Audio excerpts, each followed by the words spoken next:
matters tons to them. So coming into this, all guns blazing with a hefty team fight draft on Heroic, but these lanes from Xtreme, you look at Undying, Mars, Tusk, Drow, kind of difficult heroes to break past. Tanky brawlers on their side could build up ahead of steam quite early on. Yeah. As for facets, nothing too surprising anywhere really. The Drow did go for the sidestep, so we're not going to see that high ground damage. And guess the safety. All these high grounds. Oh my god, you cannot chase Spectre in that area. Yeah. Where's the high ground gone? It's a river now. It's a quagmire. It will take a while before I'm completely used to what I'm looking at, dude. Like, looking at this waterfall is beautiful. I really like the little water flowing into side lanes, but but if I look at a part of the screen, I just don't understand where am I. Yeah, where doing GeoGuessr on the new Dota map is freaking impossible. Honestly, man. Where am I? What is this place? And so this new river system, if you're going downstream from base to your lane, you move faster, right? But there's like different currents and different speeds at which you move. Yeah, so the system is that there are some outflows. There are some water outlets, and if you run along them, basically, if you follow along the stream, you can kind of see the visual of the stream anyway. You get a speed boost. If you go against the stream, there's no speed penalty, but you don't have a boost. So yeah. Oh, I like that. So running along with it speeds up. We can see the Undying just popping down here. He's rushing 400 movement speed going down the river, and then goes down to 300. The Wandering Whirl. Oh boy, look at this though. Fatal Bonds on the wave with Eidolons and Schofield's damage brings them both down to half health. That's some illegal gameplay. We can't allow this. Oh, this does not feel good. Oh, he's downstreaming towards the lane, Gareth. He's coming to get Undying. He's whirling. I'm whirling. But Drow, she's dead. Dead. One hit, gone. Whisper with first blood already. Low dead. And no TP, man. He TP'd to the lane. This is right. Complete disaster for Drow. The worst start imaginable. That's bad. It's really not great, Gareth. Oh, now they block the camp with Eidolon, and there's already a sentry there. We'll see if the Undying is going to be able to spot it. But already Heroic off to an incredible start in this bottom lane, and not really losing out too much elsewhere, as Warlock just dips, goes back top. Drow is smoked and downstreaming to the lane, man. She's hasted. She's coming back. She's rushing. You gotta do what you can, don't you? 456 movement speed. Okay, so it's not as bad as it used to be to die like that. I guess? I mean, she got back a lot faster than she would have. Yeah, it's still a freaking disaster, though. It is. The lane is awful for him. And then up at top, Yuma and King Jungles kind of being pushed back to their tier 1 tower, being as safe as possible against this Tusk and Mars, who bring a lot of early game damage. Yeah. But this is a very classic lane. Again, just Dota safety and comfort is such a massive thing. Spectre Warlock, it's going to come back. One patch or another. We're just waiting for it to happen. Yeah, I mean, the two of them are really, really good together. Warlock's job is just to try and keep Yuma alive here. They're not going to look too much aggressively to do things, but it's pretty hard to stop the Spectre from getting farm on this lane. Overall, so far, Marcy's kind of dominating lane, though. Oh, and now damage. Yeah, here it comes. Shadow Word from the Warlock, keeping Yuma alive, at least for now, with a magic stick. He'll be fine. Tang goes up and stays in lane. And there's the big strength of the Warlock, just keeping Spectre alive. Yeah, all that work, and then he gets healed up, tangles up a little bit, and Spectre's gonna get back to the same HP as when he started. It'd be demoralizing to try and bring her down. Yeah, it really can. And then in that mid lane, XM Storm 13-0, Dragonite 15-3. When does this Dragonite show off his prowess? Like, do we have to wait for a couple of items? Is it just level 6? Yeah, so in general, his level 6 is going to be absurd. I've done testing on Dragonite after playing against it and just generally being curious. With no items at all, at level 7, Dragonite ulti, he does 80 damage post-reduction to a tower per hit, which is so much damage. Like, towers normally reduce damage a lot. They have 42% reduction. And, you would need to do some 200 damage per hit to reach those kind of numbers. But yeah, just wait for him to get his ulti. For now, it's mostly a farm lane. He's 16-5. Storm is 17-0. So Dragonite's slightly winning out the last hits as he has 4 creeps to kill still. Do you know offhand, off the top of your head, how much damage a catapult does? Like, I'm looking for a frame of reference still. I would say that catapult does... I'm actually not sure. I haven't looked at it, but I think catapult does like 40, 50. So it's like two catapult shots per hit. Significantly more than a catapult at level 6. Oh, yeah, way more. Okay. Yeah, I would say catapult probably does like 40, 50. I'm not sure, though. Because what a siege creep does 35 to 46 damage, but they do more damage to building. Yeah, they have damage increase, right? So is it 50% more? Can look at it when we have some creeps. I'll give you an answer on that one when we get to that point. So they do 60 damage a hit, I think, if my napkin maths is correct. But there's still the damage reduction from the tower as well, right? Right. So yeah. Maybe less. So maybe it's more like 30 to 40 damage then post reduction. Ish. Damn. So yeah, it's like 2.5 catapult shots per hit. Oh, look at that. Drow damage with the Undying. Okay. Taking all these. The bite back. That's all right. On a lane that started out rough, they managed to find a kill. Of course, Undying. Impressive. One of the strongest laning support heroes in the game. He does struggle a bit against Enigma. All those Eidolons can be really annoying for him. But he's doing a good job of letting his... Do the Eidolons count as creeps? Like, is Undying's Decay doing more damage now to Eidolons? I think they do, yeah. He's going to drop the tombstone on him now. Whisper trying to back up. Turns with a Malefice onto low. And with his Eidolons going, might be able to get a cross kill here. The body blocks from Whisper get in front of Drow, but Low is away with the help of the Undying. So they get both kills bottom, fully recovering this lane for the Drow and Undying. Yeah, that is some amazing stuff going on for them. This on the back of Snapfire not coming back to lane immediately, but going somewhere else. So Enigma probably felt a bit left alone there. What's Storm doing? He's jungling down here. Yeah, just cruising down, getting himself some farm. Bottom lane, the Enigma does bite back immediately with the help of the Snapfire as well. Actually, Snapfire didn't really do that much. Oh, just Whisper. Enigma running forward. Up at top, Yuma might finally die. Pops the magic stick and has Shadow Word on him. But a couple more hits from Pelosin and New with the spear not clipping onto a tree. Oh. Yuma might be able to slip away with another dagger coming, but no, they shut it down. A good kill there onto the Spectre, and Xtreme Gaming recovering in that bottom lane and doing very well now in this top lane. Oh, very, very nice start overall there. Xtreme Gaming, not off to a bad start to the game, but I am concerned about that Dragon Knight. He's about to hit level 6, man. He is 31 and 16. Storm has not had a single deny and is completely out of lane now. So I think he already starts feeling like, yeah, I don't want to lane against this guy anymore. He's starting to do a lot of damage per hit. He's done. He's out of there. And of course, the Dragon Form will amplify that damage even further. That's insane. Yeah, here's some damage. Have a demon edge, you know. just take passes by the shopkeeper like in Costco getting free samples. Just take one of these. Yeah, exactly. Have you tried our latest, our finest? New and improved. Let's see it. Let's see it. Let's see him go up here and start smacking. I'm telling you, it melts towers. Yeah, yeah, that tower is disappearing rapidly. Oh, this is 6 minutes into the game. Yeah, he doesn't even have the ability maxed out yet. This is level 6 Dragon Knight, so... It's gone! It's gone like that. They tried to mount the defense, but... They have brought 4 heroes here. I don't know if they bloody needed it. In case there was a fight, I guess, defending this Dragon Knight. Yeah, no, he's gonna go from lane to lane as well. And they do have the drums already on Enigma, so can play around him. Oh, yeah, we're seeing some crafting going on already. We have a mana regen occult bracelet for the Storm being crafted. Extra mana regen, always nice. I'm dying with a tombstone. But where are we? Usually I'm like, I know where we are and I just say bottom jungle. I'm like, is it bottom jungle or is it top jungle?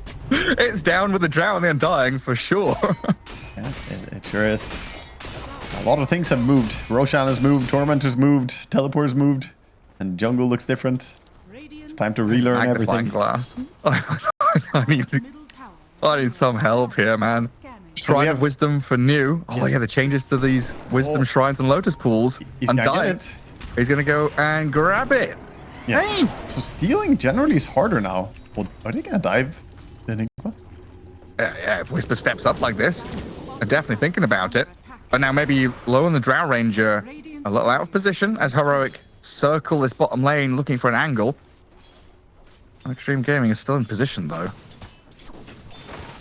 I like the change to the drums, that it's no longer charge-based. So he can use the drums over and over in Enigma. It's like the bongo boots now. Infinite amount of uses. Cooldown. It doesn't look like it has an active though, I'm not going to lie. Yeah, it looks like he's out of charges right now. He's done. Those are the old drums. Yeah. That's convenient. You shouldn't be punished, you know, for using your items. You should be encouraged to use your items. I like the Absolutely. On New up top, gets a bit of pressure onto Yuma. King Jungle's snap TPs. Maybe they're expecting a bit more eager aggression to come out as Peloson's going to show his face up there. Shards and the tag team with the arena. They spear the Spectre. King Jungle's got the Fatal Bonds down on them and he's healing up, but that Shadow Word's not enough. The burst of the Mars clears him out. As Dragonite arrives, the damage onto Peloson almost immediately dispatches with him, but a snowball back in with the Storm arriving. Yuma dead and Analog stranded. He needs backup quickly. Schofield comes to kill the Tombstone off as Whisper arrives, but Xtreme Gaming disengaging from this fight very quickly, maybe only leaving the Undying to die, but they're sitting around defending him. New, very strong, but misses his spear. Doesn't get the connection, and Analog with Whisper, they turn back with a black hole. That's what they've been waiting for, but the cancel with a snowball comes in a little too late as Undying falls. Peloson follows, and now a cookie back in from Schofield, but they're onto Whisper with the ball lightning. Spectre's here too. Whisper spear down, but the rest of them are going to die. XM, he'll lose his life alongside that new Mars, and Drow Ranger also coming to join in. He's going to get slowed down. Scatter Blast and the dagger catches up to low. Chain stunned up, but Analog comes in to get a triple kill. And this Undying who just respawned might also die. No, he's back to tower just in time. Okay, gonna play it safe near the tower. Good stuff for the Spectre there as well, getting nice connections, but Dragon Knight standing his ground and just dishing out damage with nice support. Whisper, even though the black hole got cancelled there, it did what it needed to do. And also baited everyone start targeting him instead of Dragon Knight. As DK gets ignored here, he's happy to just keep auto-attacking. Finally, they get the Enigma, but look at all the auto-attack damage over time adding up. Yes, incredible. And then Drow Ranger just too little, too late, joining this fight. And then back into reality where Analog getting gone on. King Jungle's trying to defend him here. A Shadow Word and Bonds, a bit of a turnaround, but a Storm with a nice play. Unavailable. He dodged the stun from Dragon Knight, dove through it, and then picked the D rune as well. So XM on point with this little micro decision there. I would have got orbital destruction with attack speed. Yeah, so much stuff. Plus 5 damage. I mean, all the items are so unique now, so we can't, as casters, just say, "Oh yeah, he has a shovel." Yeah, but what type of shovel does he have? He has the move speed shovel. What orbs does he put into his slots? Very detailed. And jumping in with the Chaotic Offering, Arena tried to be used defensively there, but New is blown up. Peloson's in with a drow damage from the side, clearing through Yuma. Spectre very quickly dies there to the drow, while XM zips into the back, killing off Schofield, while Undying is onto Analog. But XM's out of mana now. Surrounded, trying to walk it back. Whisper and King Jungle's giving him the clicks. The Golem comes in. But Undying claps him down while Undying kills off the Dragonite alone in the backlines. Look at him go! Flash Golemed up, he's just running fighting. towards Whisper. I think he knows he's dead, but he wants to try and take someone down with him. A true brawler till the very end. Playing very true to the Undying playstyle. Lag comes out. A short little pause here for the team.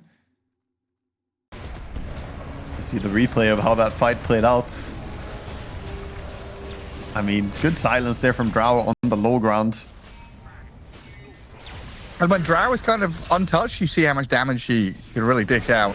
And Spectre not at a point yet where she's tanky or comfortable. Yeah. And hell, I mean, with all these zombies on Analog, he's not either. Yeah, they had no ability to help the Dragon Knight. He probably was crying for help, but just gets beat down by the Undying. He did kind of go crazy here, though. Undying could maybe just have run south instead, but he was in it for the full ride. He's like, where's my freaking Drow? where is Low? Hey, guys, I'm tanking. Just go. And Drow got zoned by a Chaotic Offering Golem. And when you've, like, what, 500 HP? you don't want to be tanking this golem. You could actually get chased down and killed by it. Yeah, for sure. The golem is terrifying, especially if it happens to be near the Enigma and gets buffed up by the bongo boot that he has now completed as well. So what are we up to here? Yuma heading into the Orchid. We've come to know and love this build. Spectre assassinating people. A few more neutral items coming out. Spark of Courage. More attack speed. Dragonite aiming for his Blink Dagger. Looking for that initiation tool. Kind of interesting, I think both Mars and Drow have the Orb of Corrosion. Oh, did Mars get it too? I guess, yeah. I mean... Oh, they got the Ripper as well on Undying. So you know Undying already amplifies damage taken on people? Now he has the Ripper Lash, which makes... And it's a new item. It makes it so that any physical damage dealt to the target will deal additional damage. So heroes will deal 12 extra damage, creeps will do 4 extra damage. So that's really good for the zombies. You get 4 extra bonus damage on every little zombie that's attacking. And he has the Rotting Mittens, so he spawns zombies when he hits someone. Echo Saber time, Undying. Let's go. Yeah, go smack. With the Vlads. get all the good stuff.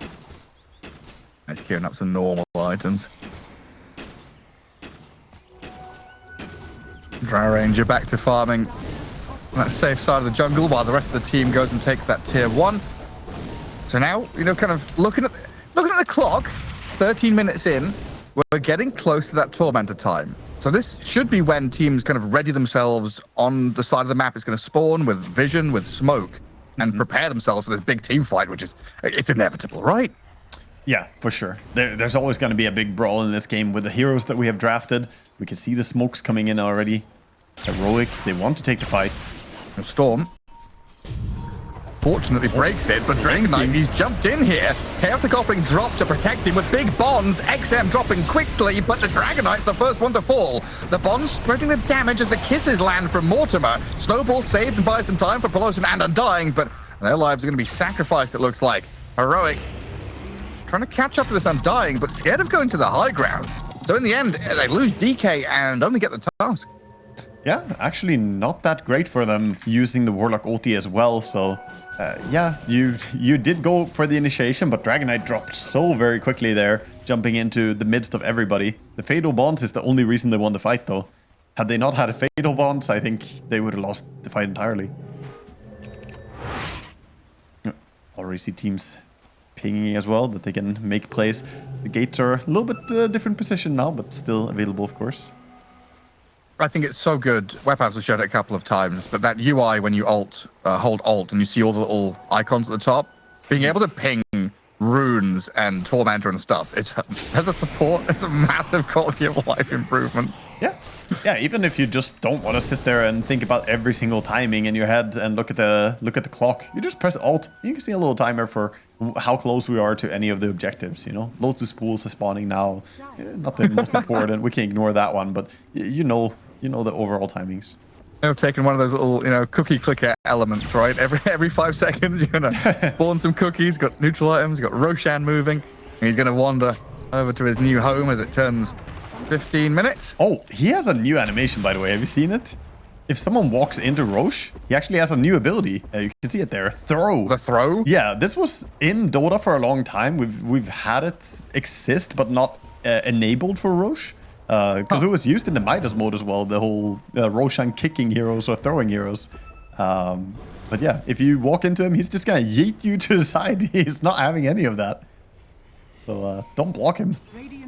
It's only while he's moving. Mines in front of him. Yeah, it's just if you're trying to bother him when he's on his pilgrimage from his 2 different homes. If you do that, then he's gonna toss you to the side.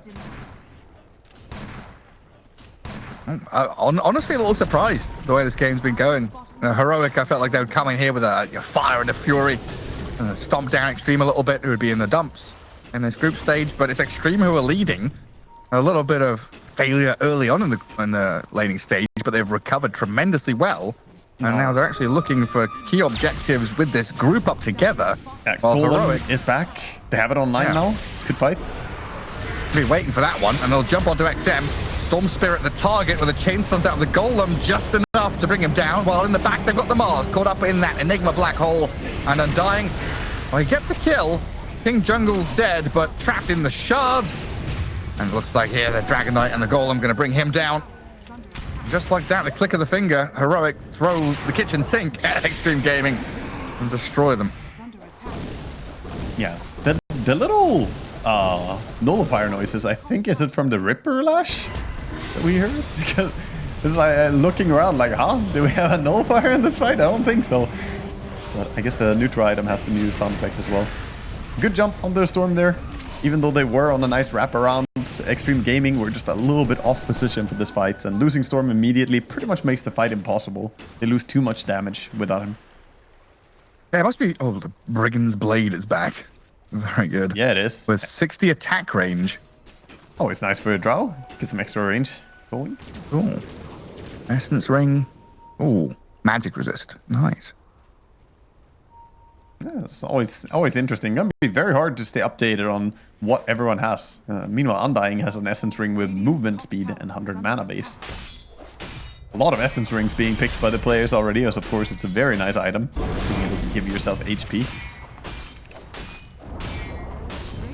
It must be really challenging to figure out where to go. Like in scrims and in practice, you're training to fall back to positions, find terrain that you're having an advantageous position from, playing around certain wards, right? But here with the map changing so much, Xtreme Gaming thought they were near a high ground that they could play from, but it's Heroic who managed to get up a ramp and find a small high ground for them to launch their attack from. Yeah, it will take a while to really learn like what areas you can hold and how you can utilize them, but mostly it's just the positioning within the team that is the most important here. You cannot have a Storm get jumped first like that. Yeah, we see the amount of Essence Rings. Yeah. 4 heroes on Radiant have it and 2 heroes on Dire. 6 out of 10 possible Essence Rings. Oh, what's happened there? Arena for the neutrals? Must have been trying to catch someone and they've jumped away. Yeah, the Enigma just ran away, I believe. They tried to get him, but he boots a bearinged. Kind of just dipped out. He's got an Essence Ring too. What's the heal on Essence Ring? 240, I think? 240. Yes, 240. Not 250, God no. Oh, the Yules. Storm Spirit silenced now though. Dragon Knight trying to push that damage onto him, but the drow range in this Undying amping the damage. Spectre has to run. Kiss has come in, low in the back, has to run away. Scared of being jumped on now as the dagger connects on him. Undying face tank everything. Respawns pretty damn quickly. And just a trade out for the Warlock in the end. Yeah, looks like it could have gone worse there for Xtreme Gaming, but they do get a nice fight actually. Getting out to safety as well. I mean, they lost the Undying, but he insta-respawned with his Ceaseless Dirge. Can't stop this man. But yeah, Mech is 250 heal. Yeah, okay, it's an AoE, but Yeah. like So 240. is Essence Ring if you just have it on If you've all everyone. got it, no, seriously, you've just bought a mech for your team through neutral items. Yeah. I mean, Essence Ring was removed. It was a very strong item, and now I think Storm's Essence Ring look really nice. The mana regen and magic resistance on an Essence Ring. That's great. Actually, Mars went for the same build. That seems real good. I guess mystical. We should probably start referring to the items by what you know, the name of the effect they have. That's gonna be the only way. I saw the greedy Gossamer cape, and I was thinking the exact same thing. Greedy Gossamer. Greedy Gossamer cape. Greedy boy. Look at that, Philosopher's Stone enchanted into it. Yeah. Yeah. There's so many funny things that you can take. We Elder Scrolls now. We need scrolls with light Block and Roche. stuff like Let him throw you. Oh, are they gonna do it? Oh, he eats. Oh yeah, off you go. The drow is gone. Get off What my lawn. What? He's throwing all of them. What are you guys doing? Oh no. Lose your tusk now. Spectre jumps out. Doesn't want the. She's in again. Hang on, Yuma's back in again with another dagger. Oh no, the Roche disaster, man. They all have to run. Wanders off. Now Analog jumps in with an AoE stun onto 2. Drow Ranger holds them back with a multi-shot and a flurry of hits. And it keeps Heroic at bay for a moment, but look at them. Look at Very their quickly HP. smoke up and wrap around as, yeah, Xtreme Gaming. They've all been kicked and punched and battered and beaten by Roshan. They're all pretty low. He beat them up, dude. They thought they were there to kill him, but he showed them. But Drow Ranger just showed on the wave as well. Xtreme tried, like, this is the thing, right? You're scrambling to try and find a position. Yeah. find a high ground, find somewhere to fight from, and they do get DK? a position here to jump on the DK. Storm zips in, Chaotic offering drop, Dragon Knight though, he's dead. Whisper walks in, thinking about the black hole. Yule's there, Storm Spirit gonna get caught up off the back of it, but the snowball cancels it now. Fatal Bonds are still going, and that's annoying, but this Drow Ranger has taken down a couple on his way out. Lou has fallen, but XM Storm Spirit keeps on going. A double kill for him, 4 dead on Heroic, and losing the Drow Ranger doesn't feel so bad when you annihilate the enemy. And that's why they kept looking for a good angle. They went towards their high ground, and when DK felt a little bit too sure of himself, they're going close. I like that recap. Yeet. He threw 3 of them. Oh my god, but yeah, the DK burst. This fight starts when they're all super low HP. Yeah, still they managed to take it really well. Now finally they're gonna go on Roche. And the Tusk doing what we saw him do in the previous fight too, just waiting for a black hole and then snowballing in. It's not the fastest cancel on the black hole, but he will cancel him. And now Aegis over on the Storm. He's in a very good spot. He sure is. Yeah, this Yulcept has bought him a lot of time in these fights. Getting out of Orchid, delaying his death just to buy time. Low, he's kind of been the sacrifice in this game, but as he dies, he's doing so much damage. And picking up kills and trading his life for a massive team fight. Win. He puts Xtreme Gaming 4K to the good with Aegis. Yeah, they're in a very comfortable spot now. And the Storm getting to that point of having a Yules to dispel himself, has the Kaya and the Witchblade now. His damage is starting to look really nice. He's queuing up a Lincoln Sphere, respecting that there's a lot of single targeted stuff he doesn't want to deal with. Pretty good to preemptively build a Lincoln's early as Storm against Spectre. If she ever gets farmed and gets to the point of having like Bloodthorn Hex, then you really want to have a Lincoln so you don't get jumped. Yeah, you need it. And Whisper going to go for this BKB now to try and stop that snowball cancel. Yeah. Yeah, I think that's the correct choice. This is not really a game where he needs Blink so much on Enigma. He just needs to get the big critical items and already has the Crimson Guard and the Boots of Bearing, so he's quite tanky. But the problem in the last few fights has been losing Dragon Knight too early. They need to be a bit more cautious about losing DK since he's, right now, probably their highest damage output. If he dies, then it's hard for him to stand toe-to-toe.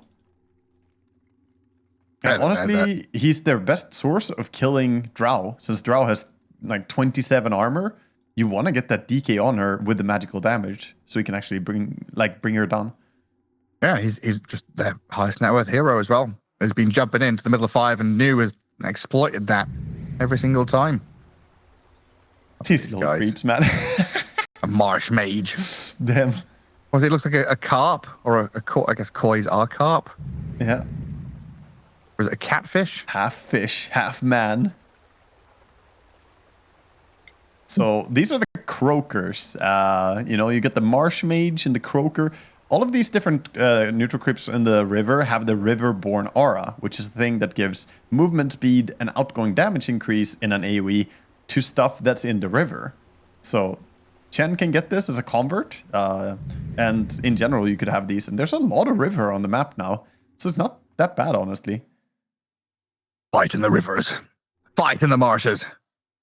Yeah, I do believe the outgoing damage is just attack damage. It's not like overall outgoing damage, because you can see that they have plus 9 damage on them. So it's just an attack modifier, I think, not the overall DPS increase.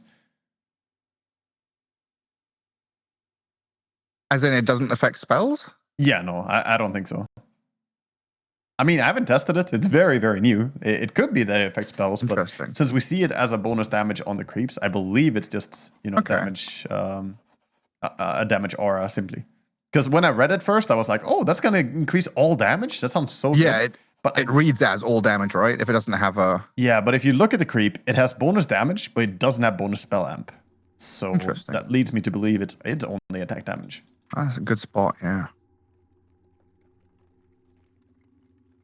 What do? They've got these little tendrils as well, like a mini Ravage. They send tentacles, is what they do. Yeah, they're tentacular to different degrees. The later creeps become bigger and bigger, and as we go late into the game, they even become ancient creeps, right? I think there's the ancient version of them that will spawn later, if I understood it correct. The Boglet. The arm of the deep. These guys are so funny. Arm of the deep. Slaughter. He's just nodding proudly like, yes. Very good. Look at it. I can't, man. He's my favorite. I'm taking that. Take him home. I take care of him. He's got the arm of the deep in front of his face there. He's hiding behind his friend. What should we call him? Barry.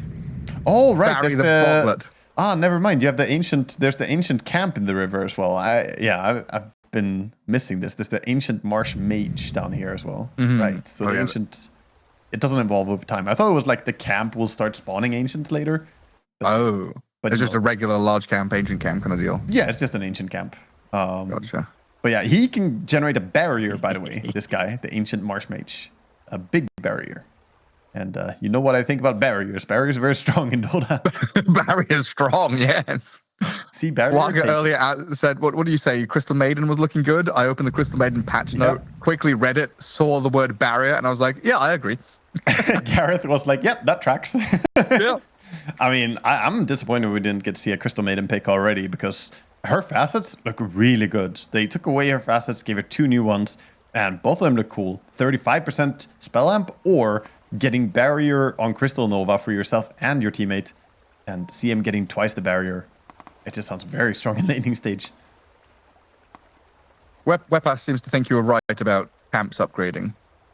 I've not read it. I guess I'll try and read it somewhere. Oh, maybe yeah. Why, thank you. I guess as usual with a new patch, we're going to have technical issues at some point along the line. But it looks like we are ready to get back in, so I'm not going to control F and read an essay to you about the marsh mage, whatever they're called, boglets. Dude, if I was wrong about something at this point, I'm completely fine with that. My voice is still dead from reading 4 hours of patch notes, so I may very well have missed something here or there. It will take a while for me and the players as well to completely adjust to all the changes. And this is what I love when we get these massive just content dumps patches in Dota. It really just confuses everyone. The entire Dota community, Gareth, discombobulated. Oh yeah, there, look. Each camp consists of 3 units. They upgrade to medium, to hard, and then to ancient. Oh, so they do become bigger. Very cool. So I guess they start as having easy, medium, hard, ancient, and then they just upgrade the small ones to the bigger ones. Yeah, and then they moved one of the ancient camps as well, importantly, from the side of the map. Oh yeah. So and you have only, yeah, you have big camps, big camp and medium camp on the side. Hey, it's so confusing, man. I haven't seen the Prowlers yet today. We had some earlier. There are some chilling on the Radiant side as well, waiting. But missed them. For now, we're gonna have to see if they can make a move with a BKB on Dragon Knight. No BKB on Enigma yet, though. This wraparound play could be difficult as they're holding position on the side of Xtreme. Only showing the Drow Ranger, but the scan from Heroic hits a little deeper, and Dragon Knight caught a glimpse of someone, but the Storm Spirit with Drow kind of forcing Schofield back, and Dragon Knight jumps in, finding new. Snowball saved, though, from the Chaotic Offering. Olosun has bought time, but that now allows the Black Hole to come in, cancelled by the Yules as the Mars and Tusk both fall, shredding through the Tombstone now. They'll jump the Enigma with the Storm, but they've got the Essence Ring. Whisper stays alive, and now another stun from Analog comes into play. XM, he's got that Aegis, so a second life is available, while Undying and Drow clear out Schofield, and look at Analog. Very deep to the north of the fight, but they've got a surround on the Drow. In with a Golem and a Spectre to hound her out. Lou is dead. Undying now kind of left stranded. XM Storm can't pick up Whisper, who just continually runs circles around him, healing non-stop, and he's not even dying. The Essence Ring is ready again. He's got Midnight Pulse, maybe a stun for the DK, silence out the Spectre. Yules into the sky, but Storm's gonna come down and land with a thud as Heroic wipe Xtreme. And one Orchid after the other, so he dispels one but lands into the next one and just can't do anything. And that was a fight where honestly it looked like the Dragon Knight was getting kited for quite a while. Still, he just did the most damage by a huge amount, or well, not by a huge amount, but he did do a huge amount of damage in this fight. And that's why he was, you know, for a long time, look at him kind of running around looking for targets. But there was a good decision to let Storm live, right? Right here, they could have killed Storm, but he has Aegis. Ignore him. Let him live. What's he gonna do? A Storm without mana? He is just walking after him like, please, guys. Bottling. Please, could you spare a minute for the storm? Any arcane boots for me? Something? Anything? These essence rings though, like already day one, they've got to go, man. Essence ring diff, honestly. Essence ring diff. They had more essence rings. That's why they're winning the fight. I guess they were struggling. Insane. Strongly earlier, but yeah. So Enigma now has his BKB as well. Yeah. Yeah, that's true. Xtreme were actually the one with more in this one. But still, we saw a lot of value from the item. That's just the fact that it extended these fights. This fight for so long. Whew. Okay, Snipe on Schofield. Yeah, Tormentor. So, wait, maybe I missed it. Is that the first Tormentor? I believe was the first. I don't think they found themselves taking it before. It spawned at 15. Did they take it earlier? I don't know, man. There's a lot to keep track of here. Yeah, I don't think they did, because we had the entire Roche fight. Was there? Exactly. Now, I feel like I would have remembered myself saying the word Tormentor. Yeah, or you were Googling change logs. That's very likely. Wepa said they did take one before. Okay. I believe him. Yeah. So that's second Tormentor. Oh, look, crap neutral item. Yeah. We see choices. Waga, we see the choices. We can see their choices. The choices. That is blessed, dude. I love that. We didn't used to be able to see what neutral items players had to choose between. But now we can actually see Yuma sitting here thinking. We can see what he's going to cook up. The Nemesis Curse is pretty tempting. And maybe you want to get that 7 armor as well from the tough. What did he go for? What was that? Serrated Shiv. A lot of funny new things. Iron Talon up. He kept the Iron Talon and upgraded it with a new buff. Yeah, he changed his Iron Talon then, so he gets the attack range. What's a Gale Guard? Gale Guard is insanely good. It's a barrier item. Oh, so, barrier. You know. Yeah, okay, you said the B word. Great. Yeah, it's an all damage barrier. Absorbs 75% of incoming damage, which can almost feel better than absorbing 100%, I feel, because the barrier, I don't know.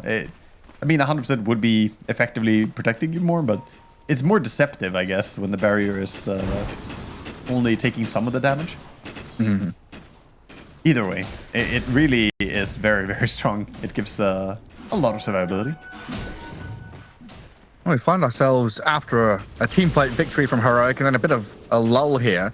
Xtreme Gaming, they're the ones to get Tormentor, get out on the map, position themselves up in this top jungle, and get out into a spot where Heroic are the ones kind of skirting the edges of the map, trying to wiggle themselves a couple of these waves and cut them out. See a lot of players go for the Ninja Gear. Ninja Gear is still an item that is obviously valuable, but only 15-second duration on it now. So not quite as OP as it used to be. The greedy Ninja Gear. I don't like the greedy choice by Poloson. On a Tusk, minus 60 damage. His ulti's gonna do no damage. I mean, you can say that, oh, it's not that important, but it is a huge amount of damage reduction for his ulti. He now hits for 45 damage per hit on Tusk. Like, so a hero with 250% crit, I would not have expected him to want this. A wet noodle. Yeah. Well, he gets gold, you know? Obviously, the guy wants money. Gold is good. What are we now? 30 minutes in, dead even in net worth. Kills, they don't matter. Yuma farming out on this enemy side of the map, killing the ancient camp, which is such a funny spot now. Oh, he's on a little island. He's got the Iron Talon, so he's an ancient creep assassin. Now we see Heroic moving out. Led by their greedy Warlock. Snapfire, by the way, only 600 gold away from Aghanim Scepter herself. She'll be able to send people in.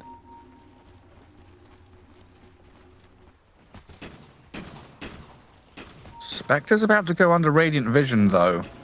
So this could give up the move. Very often, Spectre's on one side, and the literal opposite side of the map is where you're being swarmed by enemy heroes, but it looks like Storm Spirit didn't get the memo. Analog uses this opportunity to kill him off quickly, while the Spectre jumping and jaunting away.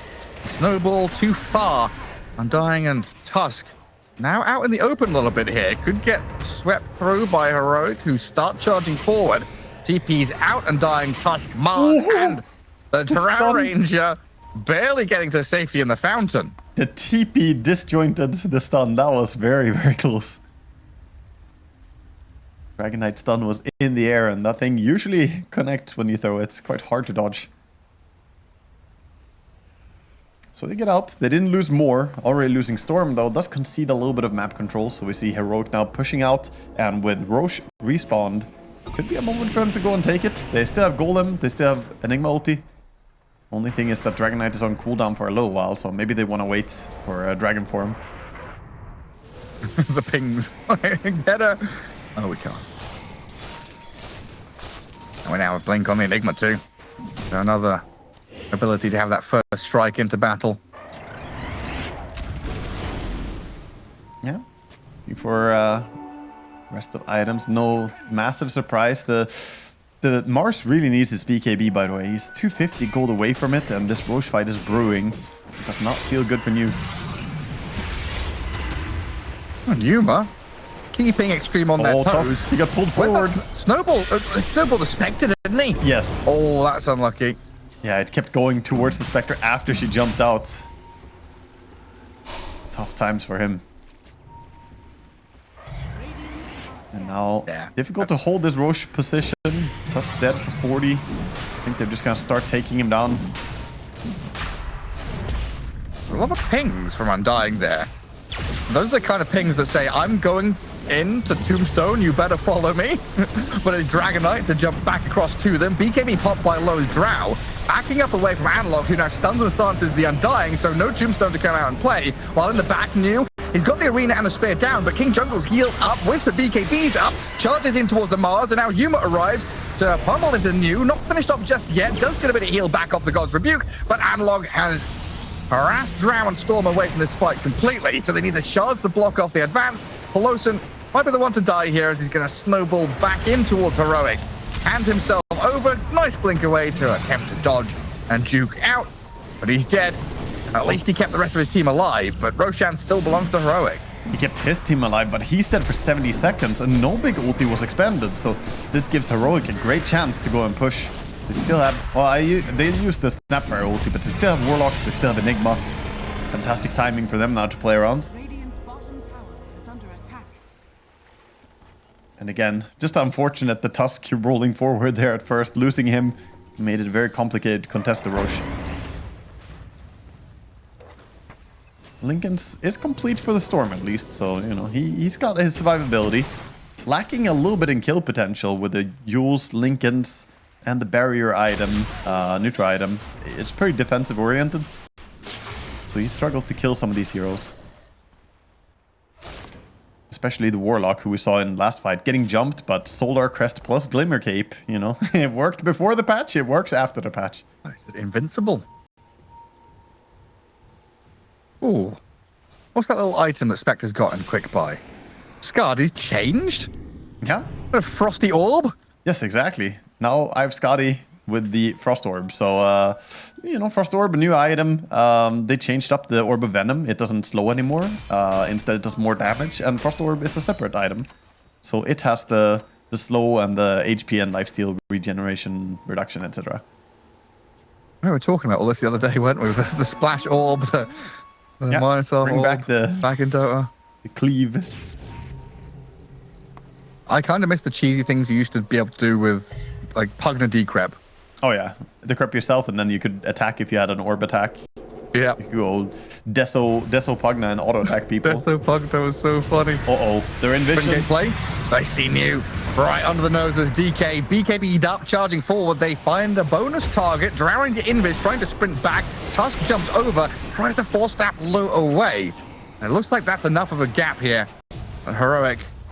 Analog just non-stop diving, right? He wants to try and catch people off guard, sometimes catching himself off guard. Oh, look who wants to catch them as well. We got a sneaky King Jungles trying to wrap all the way around, but doesn't look like anyone is gonna defend here. You just get a very nice high ground ward ahead of time.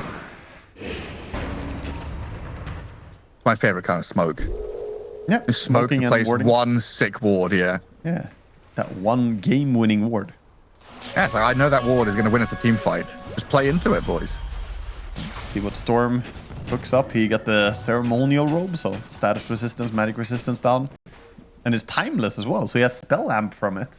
That's pretty sick, actually. A timeless ceremonial robe. So he spell lamps and lowers magic rest. And debuff Drow duration. That's actually really insane. What's that? Drow can get a Titanic something. Um, The Titan Sliver. yeah. Titanic is pretty sick. Base damage is back. Like the old Titan Sliver. And she went for the Vampiric instead. So Vampire Crossbow. The crossbow, I feel, deceptively feels like a better melee item than ranged item. Like, yeah, you're a drow and this is a crossbow, but it only has 600 range. It slows the enemy. It feels like it's good for running people down more so than being far away. Interesting. I know it's one of those short bows, little mini crossbows. Yeah. Magnifying monocle. Cast range increase. Heroic looking for their moment off of that ward. Xtreme Gaming not finding themselves in an awkward position. Actually just walking down mid. Dire are scanning. Where are they going? Looks like they're just trying to camp down here on bottom. Heroic chilling. Meanwhile, Xtreme not reacting to it. DK ulti runs out, so I thought the push is actually going to continue. Good read by Xtreme to just keep farming. Be completely Yeah, makes fine. sense. That's Heroic, the ones who have to come back. And reset their lanes. Quick reset. Heroic have to go and push out lanes and fix stuff. The Vlad's over on King Jungles as well, getting all the small aura items. Talked to him before, he was like, you know what? It feels bad. You get a Crimson Guard and your team just ignores you. Yeah. Get those small items instead. Not Who appreciated. cares what I've got? Dire's top tower is under attack. Looks like Tough Xtreme might deciding. want to fight it mid. They need their Storm though. No way they fight without him. DK's in. Flurry of pings, DK's in, Undying. All the save with the Mars Arena Spear. The Golem dropped on them as Low gets annihilated. The Dragon Knight dishes out the damage while New backs up with his BKB going, gets to high ground. A toss forward of a Satyr creep nearly lands on XM's head. And Storm looks to try and zip into the back to cut a wave to stop the push from coming. Dear God, they Looks like killed them they'll so fast. succeed. They surprised themselves. They dropped a black hole on corpses there. They didn't even realize how fast the Drow and the Undying were gonna disappear. Spectre's damage has reached some pretty critical levels. Radiant's courier. Yeah, I couldn't tell who it was. Was it DK? Was it Spectre? I just Also through them Snapfire. quickly. Snapfire dropped in a beautiful ulti. The Mortimer kisses just connected beautifully. And then to high ground. On the tier 3. Drow Ranger dead still for 30 seconds. I'll use the glyph for now. But kind of hard to see how Xtreme Gaming stopped this push from happening. Yeah. Curious to see if they can mount a defense at all. Probably gonna have to let bottom go, but will the push stop? Not sure. They don't have Aegis, so it makes sense to back out and play for Roche. They're gonna back out. Dragon Knight's still holding on to his broke? tier 3 item. Hasn't really decided what he wants. He could make the Pyrrhic Cloak one of the new items. 6 seconds, 60% of damage taken by the caster is reflected to the target unit as a physical damage. That seems like Centaur item number 1, or Timber. What's Spectre doing? Oh, Spectre's killing Undying. Sorry, I was alt-tabbed reading what Revenant's Brooch does now. Yeah. So Because she's, Spectre just bought one. yeah, she's bullying people. Remnant's Brooch was changed to be a proc-based item now. So she has 30% chance on proc to deal 80% of her attack damage as damage. As magic damage, that is.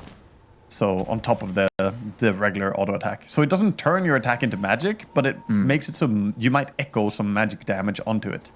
So she saw DK and was like, yeah, I want some of that as well. Yeah. I mean, I've seen a lot of people go for Revenant's Brooch in this patch. It seems to be pretty damn good since it's so cheap now. It's built out of the Crystallis, so it's not a big, expensive item. Schofield trying to play with XM. Attempted cookie, not going to land. And Heroic looking to try and regain that map position. Playing through this bottom jungle into bot lane and mid with a smoke. And a move from Spectre. They've found the new Mars. He's BKB'd and stays alive, but in comes the DK with the fatal bombs. They disappear. And New is blasted down. The chase forward from Yuma into the base. Undying and Drow sent all the way back. Time to hide in Fountain. Yeah, blown up so quickly. 600 damage per hit from this Dragon Knight right now. He's a monster. Uh-oh. Buildings. Drow? There was a Drow. That's Undying saved the Drow Ranger with a nice vortex into the arena spear, but the chaotic offering and the new bombs of the black hole. Whisper, he's got the three of them trapped in it, sucks them down and kills them off. A massive one from Heroic inside the Radiant base, forcing the GG in game one. GG for the first game that we've seen competitively here on the new patch, Gareth, and I have to say, Heroic, it looked a little... Xtreme Gaming, again, back to that topic of being liberated, not really needing to play for anything apart from pride and practice.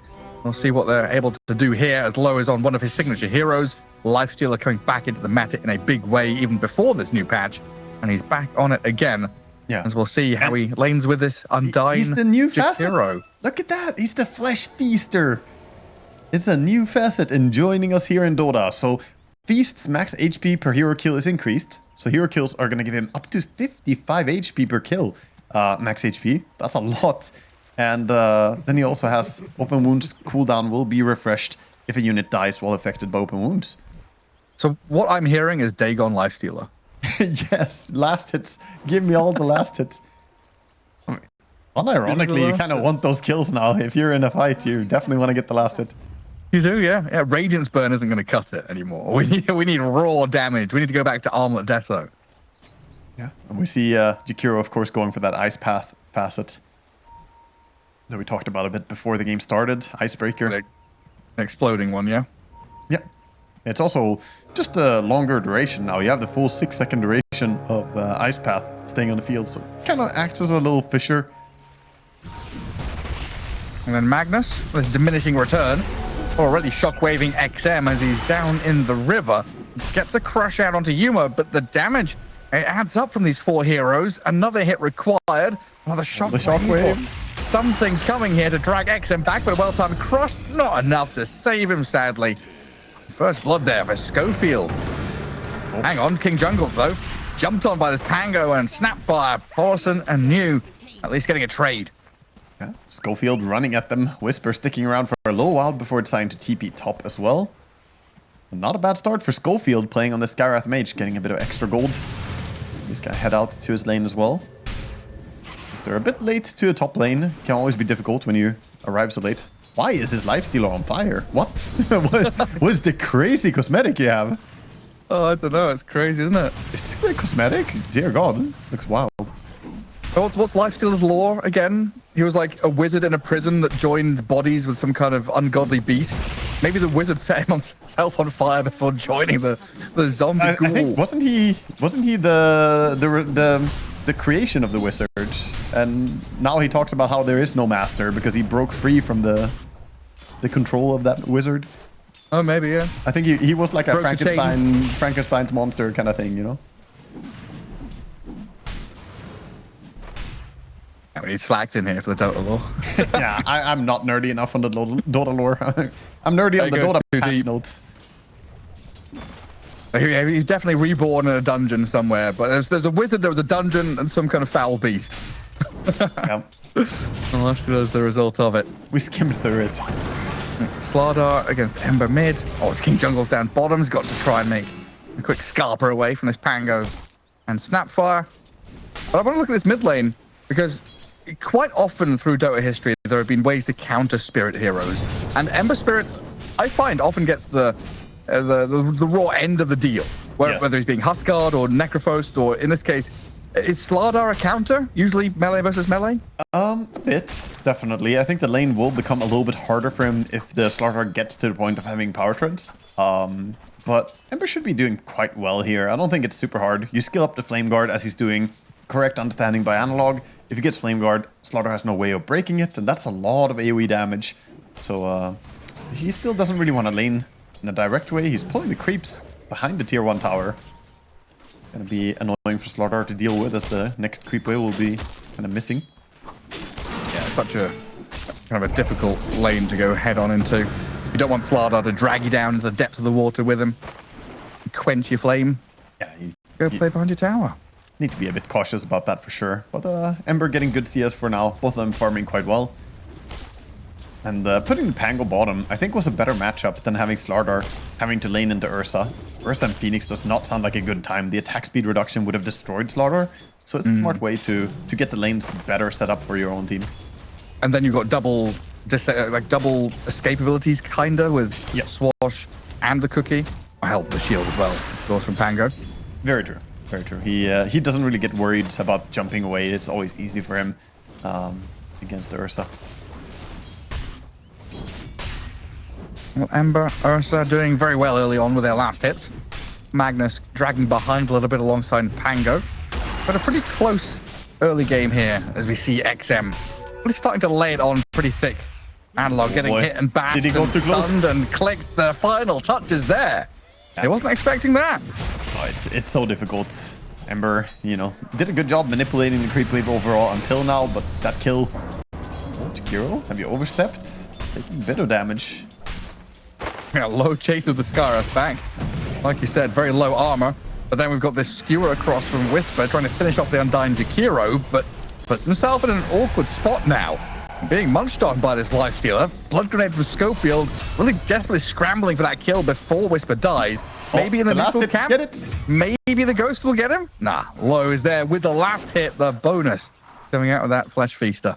Big bonus HP. Very nice for him to get some extra stuff. I wonder if the feasting is gonna... I mean, it levels... It scales up, but I wonder if it's retroactive for the hero kill. Keep an eye on it, I guess. Yeah, they did a pretty good job making most things retroactive and stuff like that, so... A lot of things are, but not everything. So yeah, just gotta see if it levels up when he gets more levels. XM using the river to the fullest. Has been killed. Comes down, bottles the bounty, gets a courier snipe on his way through. Lovely to have the Slardar out of that mid lane. You can pivot pretty quickly to the side lanes. Yuma. Ursa still trying to do damage whenever they get close, but he doesn't really have a way to catch these guys. Very slippery, the Snapfire and the Pango. They do a good job dealing damage from afar. So we can see Ursa's HP kind of dropping. He has face boots, of course, and full magic stick charge, so not really in danger, but he is kind of getting whittled down on mid lane, or on bottom lane. And getting used to some of these new recipes and stuff is going to take a little while. Keeping tabs of what's being built up. Yeah, Like Ursa right now, he's going for Battle Fury, but... got the orb. Yeah, the double broadsword. Uh-oh. Mid lane? Oh, Schofield. Dear God. The minus armor on a naked Skyround. That really hurts. Yeah, that's not nice. He has 1 armor to begin with, and then Slardar puts his ulti on him. Like, yep, you're now -9 armor. Good luck. Auto attack just cut him in half. And then we get the pinging of the Lotus pools. Scanning. Radiant scanning over onto these 2 dire heroes who were starting to lurk around that mid. You getting a nice pull down bottom, so gets to farm a few big creeps. What are they called? They all shrines? Or is it still Lotus Pool and Wisdom Shrine? Yeah. This Wisdom Shrine, exactly. Okay. I don't know, man. The Wisdom Tower. When they said that it's a shrine, I got worried in a patch. I'm like, oh God, please no. Oh no. we have The bad memories flashbacks. with shrine. Oh, look at the Slardar. He's taking the Uber through the river. Where did he come from? Running past Radiant Creep Wave. He's here. Hey, Yuma. What are you up to, half health over there? Hiding in trees. XM gonna dive past tier 1. Not gonna get juked by this Ursa. He gets the ulti on him. He's Follow chasing. through from Xtreme. Paulson and New thinking about diving this. Looks like they're kind of just leaving it to XM, knowing how strong he really is. Bottom tower I like is the under moment he got caught. He's just like, yeah, well, jig's up. You found me. What can I do? There's attack. Scanning. nothing to do really. No TPs coming in. No tears will be had for that poor Ursa. It's like in those moments you just rather die faster so you can go out and do something. Kind of, yeah. It doesn't feel good to be chased. Well, they've scanned this, Is under attack. but they can't stop it. Yeah. Oh, that's a stolen Shrine of Wisdom. And meanwhile, I don't know if he wants to fight him either. He's got no mana on this Snapfire.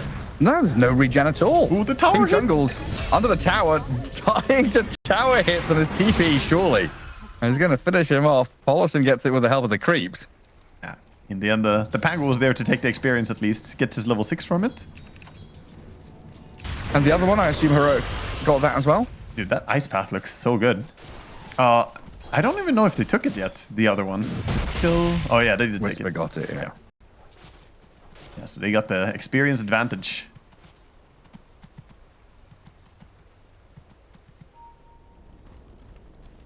And back to base. And Ursa back to jungle. It looks like Heroic just relinquishing control of these lanes as they break down pretty quickly with Slaughter's ability to move around. Heroic are kind of afraid of giving up this map space, especially around their Ancients area where they've got a big, juicy, large camp. XM and Undyne have come in to contest this, but just 2 heroes alone and Heroic's 4. The numbers advantage very clear which way that's going. Yeah, difficult to go in here as well. Losing a lot of HP.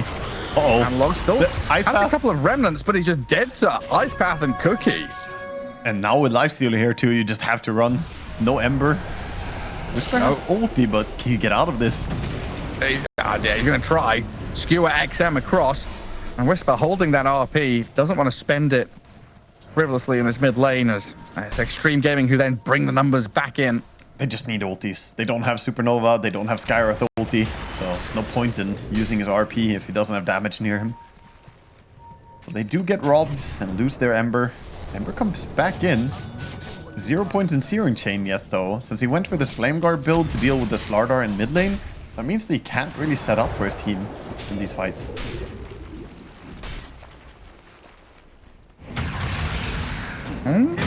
Rolling Thunder.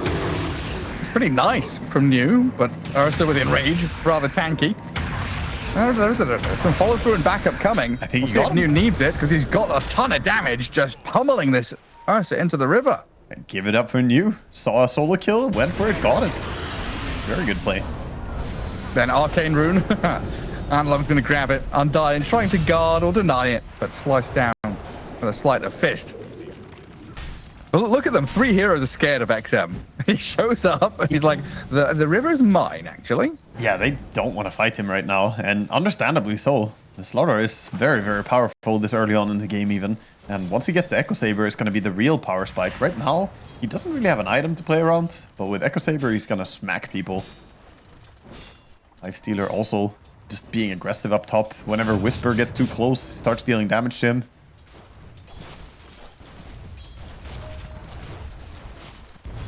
I've already felt like the Jakiro impact has been really good in this game as well. See how much he can do in this game with the Ice Path. Do you think a new patch favors, like, if there was a team with the best players and the worst drafter versus, you know, the worst players with the best drafter kind of deal at the pro level, as Whisper's just going to get annihilated here? I think I'm kind of thinking Xtreme Gaming, you know, have suffered. Their drafts haven't been great through the group stage, but here, maybe easier because they just get to play. Yeah, I think overall it becomes less about the best captain because you don't have time to really figure out everything anyway. Oh, they commit mid. That's optimistic. Not gonna catch him. I think just having the highest skill level individual players is most important on a new patch day because everyone has to just say, oh, this is broken, let me play this. More so Right. than, oh, this is the combo, we know what we're doing, you know? Like, it's not as meditated, it's not premeditated, it's just be good at stuff and recognize what's strong. Well, we're going to try and contest this ancient camp almost entirely cleared by the macro power and a damage from Xtreme as they RP in, skewer across low, but he's just perfectly fine. Pelosin does get blown up, and they invest into the Pango to run away with New. Analog giving chase. Jakiro and Slaughter offering that bodyguard to back up and run away. But Schofield and KJ, they're in on top of them. King Jungles, the Phoenix, the Fire Spirits. Make sure that the Slaughter's Slaughter ticking. and Pango can't actually fight back, and the chase forward from Heroic slices down another. New now on the run. The life still is inside of him, but they're going to lose this Pango here. Analog will catch up to him. Pango trying to hide behind the trees, Goes but in? Yuma munches on him, and now they look at this life stealer as an easy straggler left behind by the rest of his team dying. Low Yes, down the Armlet. river. Oh, he's so speedy. You can't catch him. I mean, they're fast too, chasing him, but yeah, he gets away very rapidly. Gets himself to safety. A little lifesteal. I was questioning his decision, but he shows me that was the correct play to just go and get a kill and walk away. Just walk away. They cannot legally detain you, lifestealer.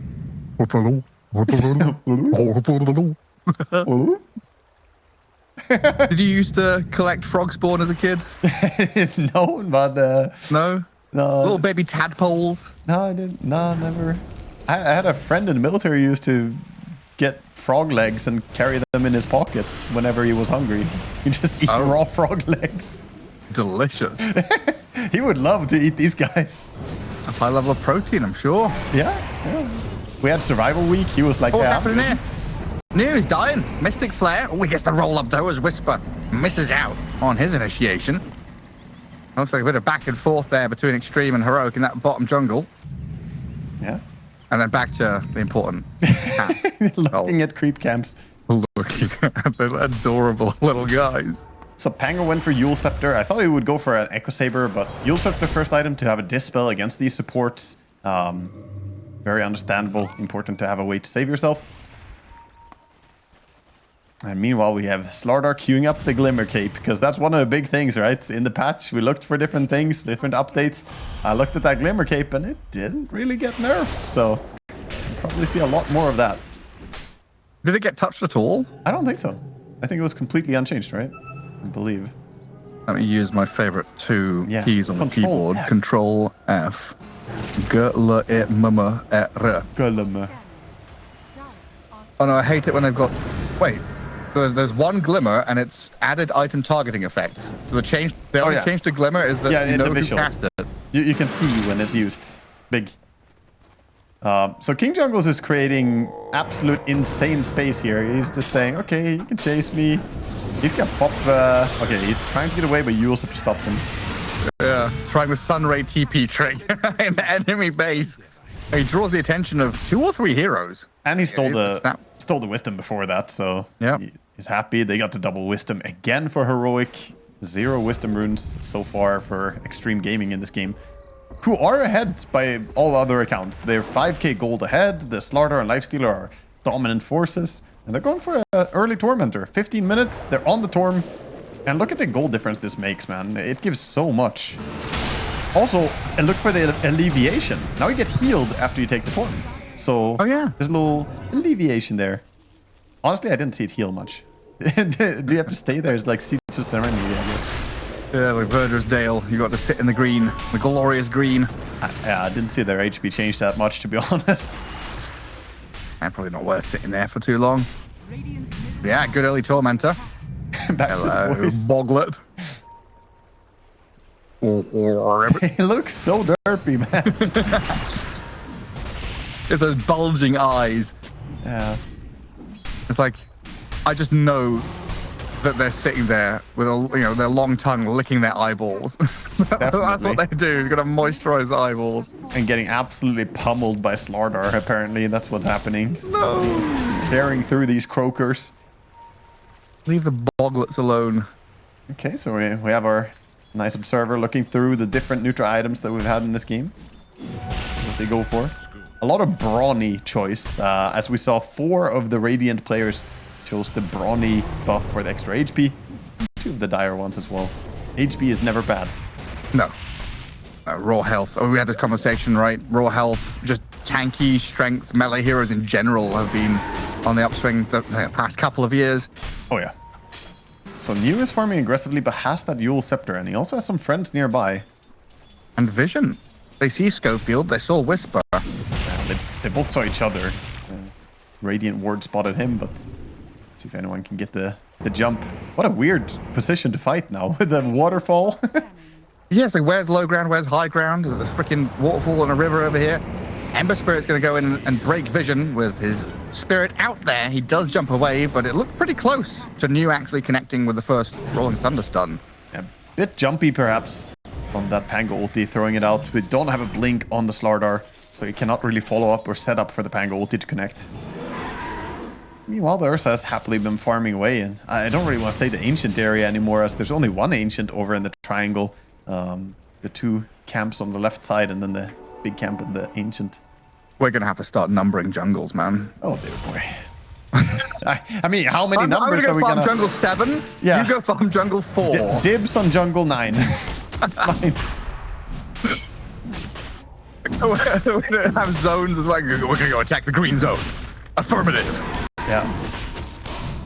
We have them taking Roche right now. Early Ursa Roche taking. There's nothing to stop it. So early Tormentor for Xtreme, early Roshan for Heroic.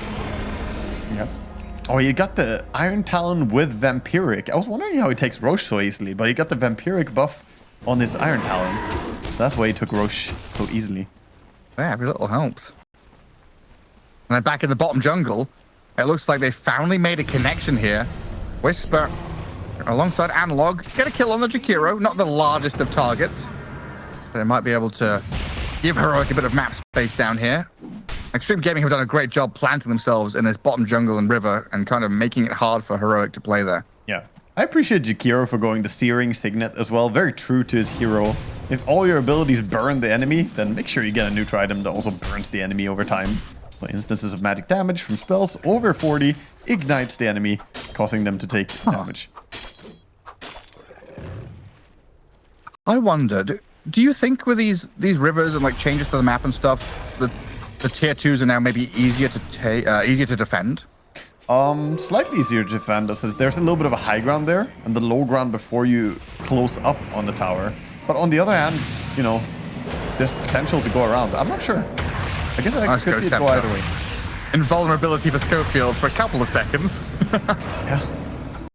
Ghost Scepter is good in this game, certainly is, but still very much left alone. Dangerous area. I guess Yeah, it just got me thinking, because tier 2s were always the most dangerous one to defend. Yeah, it could be easier to defend since you have rivers flowing with speed increase on either way around, right? So you can go below or above to make a wraparound on the attackers. Yeah. So you have the speed advantage if you want to make that move. So I guess maybe it's easier to defend now. I could definitely see that. It's one of those things that I guess in my head by default, tier 2s, unless you have a really good reason or ability to go and defend them, they're just not worth it. Oh, yeah. When the enemy sets up, they're gone. Yeah, generally, you know, if the enemy is in a position to push tier 2, you typically drop it, split push, and then defend high ground. But might see an evolution to that now with this patch change.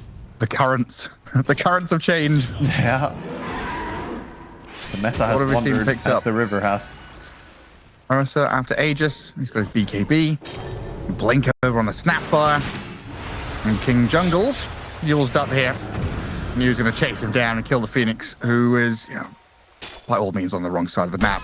He's just very aggressive. King Jungles, you know, he's making sure Schofield doesn't get all the credit for being the aggressive support who goes in and does stuff. He get himself in there too. It's kind of hard to do on these type of supports though. The Phoenix, definitely not as formidable as Clockwork at creating space.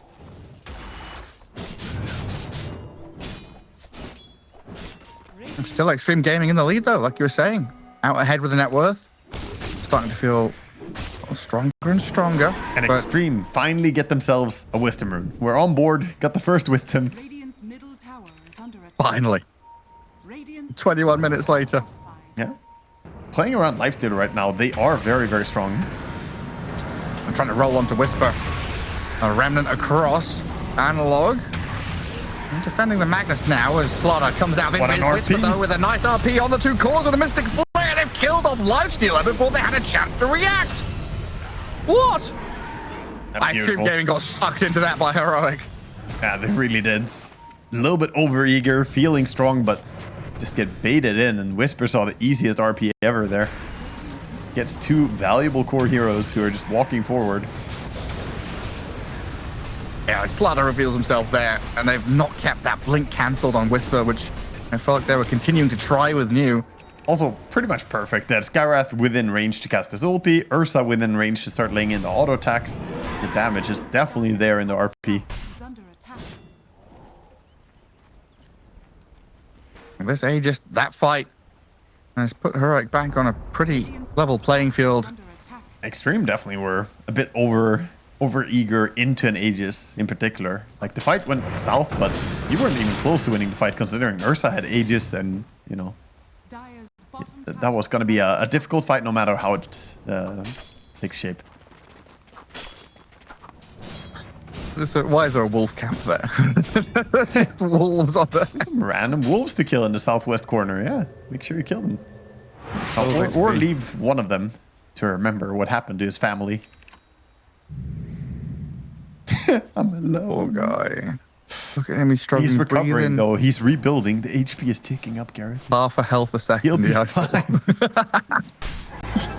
Oh yeah, I forgot completely. All of the regions on the map. We were talking about zones earlier on, but the mighty mines and the well, they've all gone, right? Yes. Yeah, I believe they are. That's true. There's none of these buffs and auras. You can't yearn for the mines anymore. It's It's all gone. It's basically replaced by the fact that we have rivers instead. So instead of having, the areas being lucrative for the sake of the buff, you now have the rivers taking you places. Another short pause coming out, so we have a disconnect from Snapfire. Yeah, we'll be back soon. Don't you worry. Let's see if there's any fancy builds coming out. We get the greedy build Tumblr's toy on the Snapfire. Poloson, he took the greedy in the previous game too. I can see a pattern here. He's a greedy man. He wants that gold. I'm not gonna lie. If I can take greedy, I'm taking greedy. You know, the lovely thing is you can take greedy on tier 2 and then you get it on tier 3 again. It exists on 2 different enchantment levels. You know what I really want to see? I want to see the tier 5 greed. The pirate hat with lose no gold if you die and steal extra gold from enemies when you kill them. That sounds so much fun. I'm sorry, what? Yeah. So pirate hat No makes more bounty rune? I don't think it has an active. No. No, it's just passive. So gold loss on death reduced by 100%. First of all. And then Plunder steals 150 gold from enemy heroes that die within 1200 units. If the wearer is the killer, there's no range limit and you steal an additional 150. Oh. Well, Heroic gonna plunder Xtreme Gaming's coffers here. First off, Bajikiro's bank account drained. Undying down, and Yuma finds himself with another kill. They're picking the Roche pit, but there's another 2 minutes to go until he's back up. That's true. It's a little while. I mean, they don't know. He could be spawning any moment. Or actually, no, he can't even spawn any moment. It's still the May spawn timer. And a roll up from New. They see the Scarlet Mage, Schofield, all barrier and a Ghost Scepter there, all for protection, but not for long, as the magic damage starts raining down on him. But in comes Whisper with Yuma, slaying Paulison, and a dive forward from King Jungle. They want to continue onto the Slardar, cancelling out any kind of chance they can jump back in and save him. Quick takedown. Tormentor is going to respawn in just a few seconds, right? They took an immediate Tormentor at 15:20 or something it dropped. Currently 25 minutes in just a few seconds, so you could see Heroic make a play for this Torm. Looks like they are setting up for it. I think Tormentor is a much bigger objective to play for now than before. Previously it was like, yeah, both teams go take your Torm, it's kind of whatever. But the fact that you get bonus gold for everyone on the Tormentor, not just the final Tormentor, is really big. Even when it was like, oh, team is ahead, they get both Tormentors, it didn't feel like that much of a loss, especially compared with like first Wisdom runes, right? Losing out on that was a some games change. It was more or less impactful, right? But it depended a lot on the shards that were given. But now the fact that it's essentially giving you a bunch more farm on every hero, we're gonna see them go for it.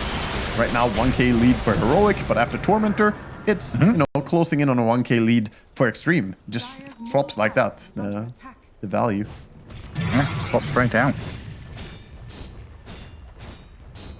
Now looking at XM, Glimmer Cape, Harpoon on this Slardar, it's felt like he's needed a blink for a while. You know, New has been struggling to kind of stick the landing with a lot of these Rolling Thunders. It's been Heroic, you know, turning the tides with Blink RPs, Supernovas, the ability for Ursa to get into the fight. Yeah. I do agree he kind of needs the Blink Dagger. He needs to get involved in some of those pickoffs. So definitely wouldn't mind seeing him skip the BKB until he has the Blink completed. Did they change Roshan respawn timer at all? It's still... No, it's the same, I believe. Same. So that's max spawn, 3 minutes timer. Yep. Yeah, very late. Schofield. And the river belongs to Slardar still, buddy.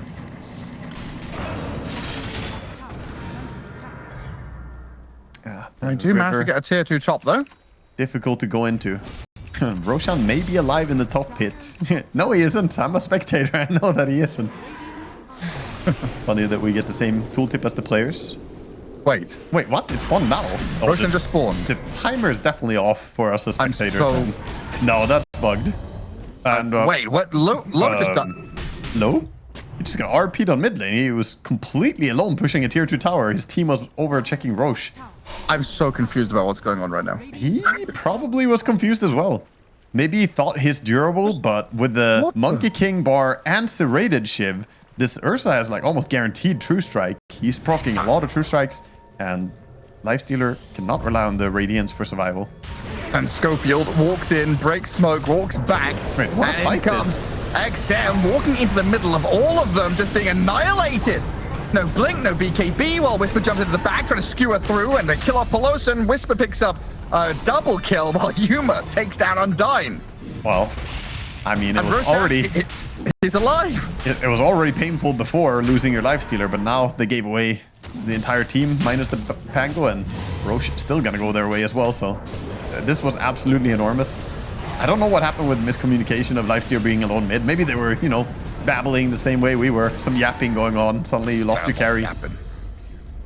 But yeah, I don't know, I've got this radar, I've got a bullshit radar, right? I knew something was wrong when I saw that Roshan timer, it was literally 3 minutes and ticked down to 2 minutes 59. I was like, yeah. Something's not quite right. Yeah, I also wrong. thought that it was a max spawn, but no, it's definitely a little bit off for spectators then. Like, because we couldn't see the exact respawn timer, right? We just saw a number for when he has to be spawned.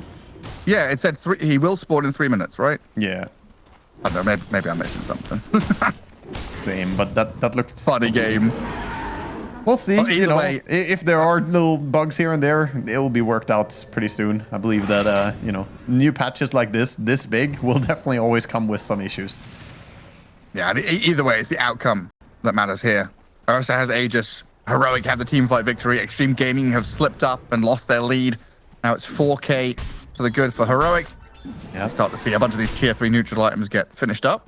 We can see some people holding on to their previous items. We got the Gossamer Cape being grandfathered in by Schofield. Having that against Slardar, quite valuable. We also saw people holding on to the Essence Ring.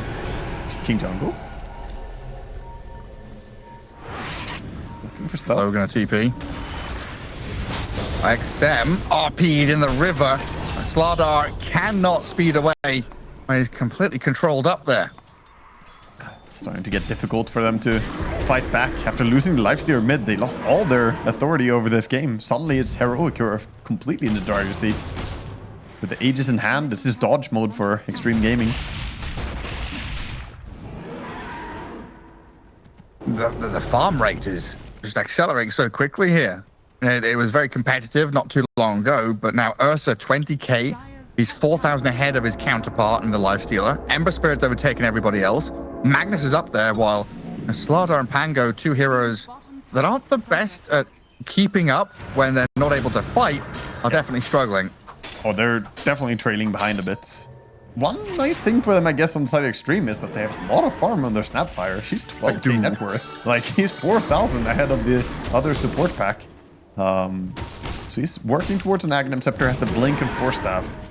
I don't know if it's going to be enough to deal with this Ursa, though. He has Basher completed, so who can stand toe-to-toe against the Ursa at this point? I think the only way you do it is by some good, like, chain stuns coming out. Some Pango ulti, Slardar. Ice Path, yeah. Alright, it's got to be the way. But right now, dodging the Aegis. Try and find a bit of space elsewhere. Top river, top jungle. Dodge bottom, dodge mid. But Heroic know exactly where you're sitting. And moving forward, New, under his own vision there, does blink away. But Heroic still playing around Observer Ward of their own on the high ground, getting a slight chains catch on the Jakiro, leads to a Mystic Flare and a death, while New is going to roll in with an infested Lifestealer, jumping the Ursa and realizing very quickly there isn't a fight to be had here. No. So yet again, Rolling Thunder used with nothing gained. Yeah, this is just go time for them. Everybody alive, still have the Aegis in hand for 1 minute, and they know that there's no Pango ulti. And Jakiro being dead, of course, that's just an extra signal to bum rush this top lane in towards the tower. And it doesn't look like they want to defend at all. Xtreme trying to get out on the map. Oh, I mean, low is pinging. Banner's placed, though. Snapfire does have Aghanim Scepter, so maybe the plan is going to be to send in someone with that. Look at the Pangle running next to her. Gotta send him in. Here it goes. Yeah, shooting forward. Launches this Pango with a lifesteal across into Analog, but that allows the RP from Whisper to land perfectly onto 3. They'll disengage and run back with New and Low, but XM is dead with no buyback available. Supernova and RP expended, but Yuma and Analog just continue running forward and fighting. They don't rely on cooldowns. They can dive past tier 4s, kill Jakiro off, and move into this next lane of barracks. Yeah, so dominant. Just good ulti usage to deter this aggression. And again, they find themselves, you know, cycling ultis and not having everything at the same time. I think Xtreme Gaming, you know, finally having the Thunder, Rolling Thunder available. It's too late now. Spending 2 heroes. The base is just kind of dropping. At least they have tier 2 tower bottom, but things are rapidly getting out of hand. Nullifier up now on the Skywrath. Usually we see this on Phoenix, that he buys random items like this, big items, but Skywrath with Gossamer Cape with +7 armor due to the tough enchantment, and then +10 armor from his Nullifier actually is surprisingly tanky. I did not have Nullifier as an armor item It is. in my memory bank, but it is, isn't it? It is. It's 10 armor. It used to be less. It used to be 6 armor, to be fair. But when they buffed it up to 10, it's really good for tanking up. That's a good shout, yeah. Yeah. You don't play so much carry, though. You know, you don't think about it like that. No, I see that item as the active. Yep. Yeah, supports don't really care about it because they don't care about the armor, and you know, you experience the other devastating end of Nullfire, but yeah, it's actually we don't know what stats are. Yeah. Strength, armor, no. Time to take a page out of Schofield, Book of Support. Get the Nullfire Skyrath going. Fixes your one weakness. Heroic. Smoking up as 4, playing through that top lane. Mid is kind of at the river, and bot shovers to the bottom right corner, with Xtreme Gaming going for a smoke of their own, playing out with their base. A signal that they need to get that first good foot forward, get the initiation going, but... They're dodging each other pretty hard right now, in a funny way. Not gonna connect. In the midst of all this, I just want to laugh a little bit about the greedy build Jakiro, because he has -60 attack damage, and then he has the Jakiro minus damage, so he's hitting for -83 damage. He's got so little damage. It doesn't matter that much, but it's just really funny. This is the lowest hero damage I've ever seen on a hero in Dota. Other than like static linking or something. A jump. Oh, gets the Ghost Scepter off. Oh, Heroic weird position to turn this. Lifesteal at half HP, running from Yuma, but RP'd by Whisper. There it is. A core and a support. Taken down on Xtreme Gaming's side just for the Schofield. They weren't really on the same page. Snapfire and Pango went to defend at the same time as they went for a pickoff there. They didn't have the follow through. It started out nicely, but when the RP comes out, there's nobody nearby to save him. Imagine if Snapfire was nearby to blink forward, consume the lifesteal, and spit him out somewhere else. That would have been great. But she wasn't. She wasn't. Where was your ambulance? This little watcher looks funny. It's like on an island here.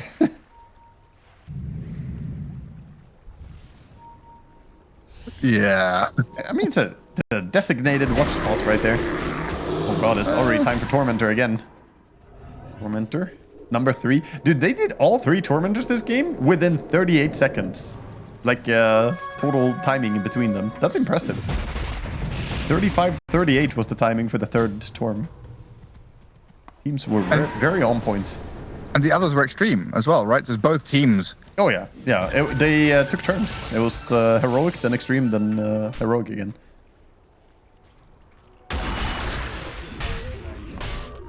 Xtreme just trying to farm the opposing side of the map, find these little hidey holes to go and play in. Oh, right, the Roshan timer. So what's going on with this? On my screen, it says like 2.5 minutes. On Speculator's screen, it says the same as what it says on mine. But the little indicator, like the line on the edge on the outside, Yeah, I think the correct? line is probably correct still. But yeah, you gotta look at the Roche pit to see the spawn timer. If we look at the little button, it's the same info the players get. But I guess the little line there is indicating correctly still. But we'll see. Maybe he just randomly pops up again, you know? Oh, Magnus, considering jumping. Close. Not quite. There was a moment there. Xtreme gonna 5-man smoke. Ooh, it's revealed and broken pretty quickly. XM has a lifestealer inside of him with a blink on his Slardar. They could find the jump themselves, which they've been so desperately striving for. Positioning, angling. Both teams know the initiation is so important in this fight. XM looking for the angle, going behind. Shiva's guard. Analog comes for the Watcher. Oh, he's close to getting vision on the Xtreme Gaming members. So very close to seeing them. Ooh. Play under your wards. Do not go into enemy vision. It's all about that high ground vision right now. It really is. Slardar going around, still infested. By the way, Slardar has the Pyrrhic Cloak, can return a ton of physical damage to a target.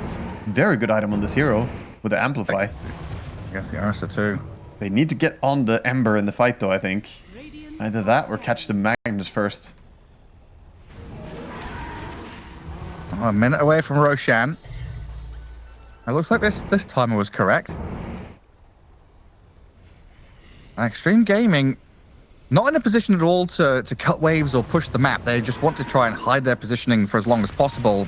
But at some point, they've got to make a move on the map. Mid lane's pushed in, top lane as well with no barracks.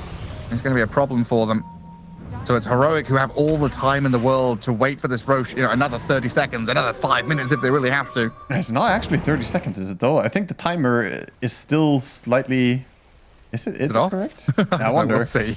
Yeah, I guess we'll see if it's lining up with it this time. Because last time it was definitely a bit off, I think. Dire's bottom tower is under It says attack. 15 Or we're both seconds just losing remaining. our minds. I guess it lines up here, right? Yeah, it looks pretty good. Or no, that's he spawns correct. now. It was 10 High seconds ground off. vision.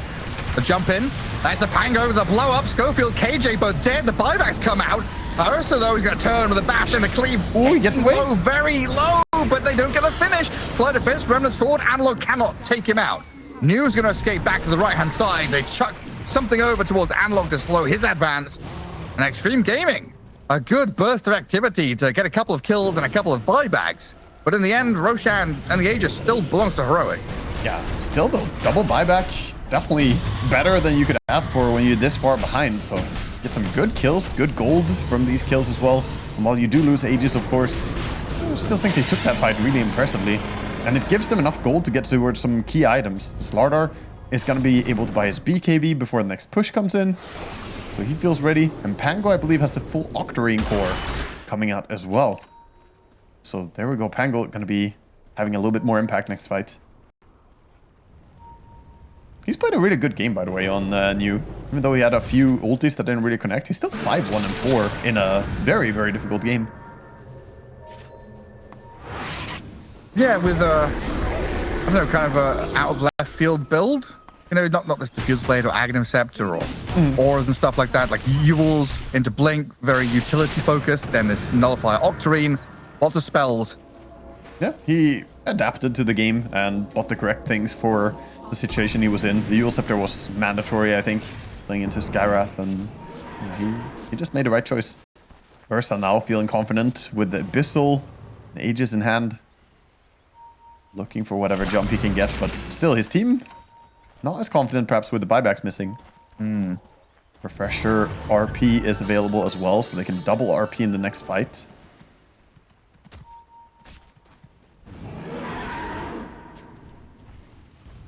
A lot of posturing as XM has the infest in him on Slardar. 5,000 HP on Slardar during the infest. He's super tanky, yeah. Yeah. I mean, the important thing here is Heroic hide those two buyback heroes.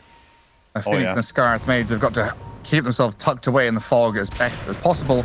So Yuma's the one kind of stepping out. Schofield holding his hand a little bit there. Here comes the side. jump. They're looking for Sky. Or Phoenix. Gonna get the catch into the back onto King Jungle. But Supernova's there with the RP on the Lifestealer. Heroic ready to turn on them, skewering across Slardar into this landing Supernova to take him down. Lifestealer BKB'd up and running out as new Rolling Thunder. It just came too late. Slardar dead for 70.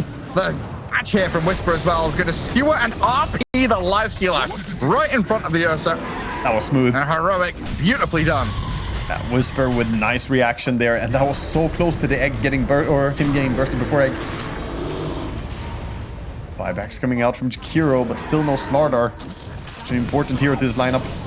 Another Harpoon Skewer. They've chugged low in here with Mortimer launching this Lifestealer in towards them, but Ursa just going to turn and munch on him. A good Yule Scepter buys time, keeping Ursa at bay, but Analog and KJ, they can gap close and dive on them, kill Lifestealer off, dead for 110, and another Skewer from Whisper is going to seal the deal here as GG is called, and Heroic, they're going to find themselves qualified for the next stage of DreamLeague Season 25. Yeah, that does it. So it does not matter what Shopify Rebellion managed to post up as a result. It is already